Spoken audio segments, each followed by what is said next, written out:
नमस्कार बच्चों, जो हमारा टॉपिक था वो था सर्वनाम। हमने सर्वनाम के भेद देख लिए थे। 6 भेद होते हैं, उसमें से अपने पहला भेद पुरुष के हैं। कौन सा? पुरुषवाचक सर्वनाम करते हैं। उसके भी 3 भेद होते हैं, उत्तम पुरुष, मध्यम पुरुष और अन्य पुरुष। तीनों अपने देख चुके हैं।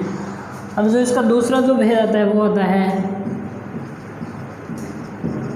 निश्चयवाचक सर्वनाम। निश्चयवाचक सर्वनाम, जैसे नाम से ही पता है, निश्चय यानी कोई चीज़ क्या होगी? निश्चित होगी। यानी ऐसे सर्वनाम शब्द, ऐसे सर्वनाम शब्द जिनसे किसी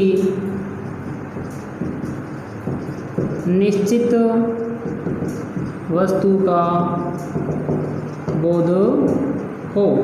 यानी ऐसे सर्वनाम शब्द जिनसे किसी निश्चित वस्तु का क्या हो?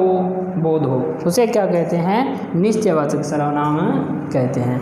यानी ऐसे सर्वनाम शब्द जिनसे किसी निश्चित वस्तु का क्या हो? बोध हो, उसे क्या कहते हैं? निश्चयवाचक सर्वनाम कहते हैं। जैसे यह, वह, ये, वे आदि। यह, वह, ये, वे आदि। जैसे उदाहरण देख लो, यह कार मेरी है। यह कार मेरी है। वह तो मोहन है। वह तो मोहन है। वे सब क्या कर रहे हैं? वे सब क्या कर रहे हैं? ये देखो मेरी पुस्तकें। ये देखो मेरी पुस्तकें। ये क्या है? निश्चित वस्तु का बोध हो रहा है। जैसे यह कार किसकी है? मेरी। निश्चितता का बोध है। वह तो मोहन है, निश्चित है कि वो कौन है? मोहन। ये सब क्या कर रहे हैं? यानी ये सब के लिए है कि ये सब कुछ कार्य कर रहे हैं, यानी निश्चित है, इसके लिए है।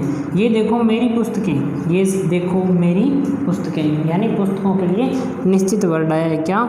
ये। यानी जब भी संज्ञा के स्थान पर कोई सर्वनाम का प्रयोग, किसी शब्द का प्रयोग करें तो वो क्या कहलाता है? सर्वनाम।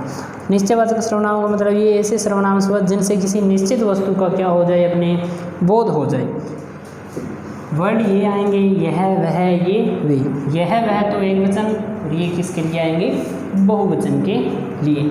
ये कौन सा था? निश्चयवाचक सर्वनाम। दूसरा भेद। सर्वनाम का जो तीसरा भेद आता है वो आता है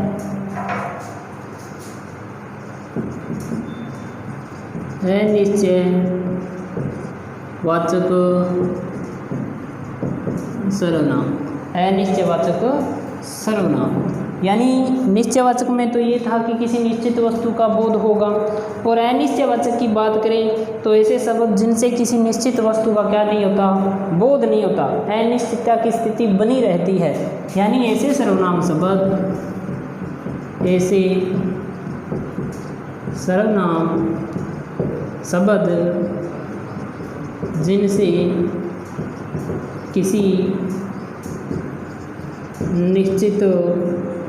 किसी निश्चित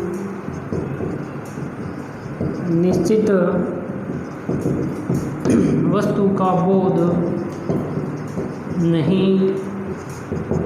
नहीं होता, उसे क्या कहते हैं? अनिश्चयवाचक सर्वनाम कहते हैं। यानी ऐसे सर्वनाम शब्द जिनसे किसी निश्चित वस्तु का बोध नहीं होता, उसे क्या कहते हैं? अनिश्चयवाचक सर्वनाम कहते हैं। जैसे कोई और कुछ। जैसे कोई और कुछ। जैसे कुछ एग्जाम्पल देख लेते हैं। कोई रो रहा है, कोई रो रहा है। अब देखो रोने की अपने को आवाज़ सुनी, कोई रो रहा है, अपने को निश्चित नहीं है कि कौन रो रहा है, कोई कौन व्यक्ति रो रहा है, कोई लेडीज़ है या मेल है फीमेल है, कोई पता नहीं, यानी रोने की आवाज़ आ रही है, अपने को पता नहीं कौन रहा। तो अनिश्चितता की स्थिति बनी है कोई शब्द लगते ही। जैसे रवि कुछ खा रहा है, रवि कुछ खा रहा है। अब रवि खा तो रहा है लेकिन अपने को पता नहीं है कि क्या खा रहा है, इसीलिए कौन सा शब्द प्रयोग कर दिया आपने, कुछ खा रहा है।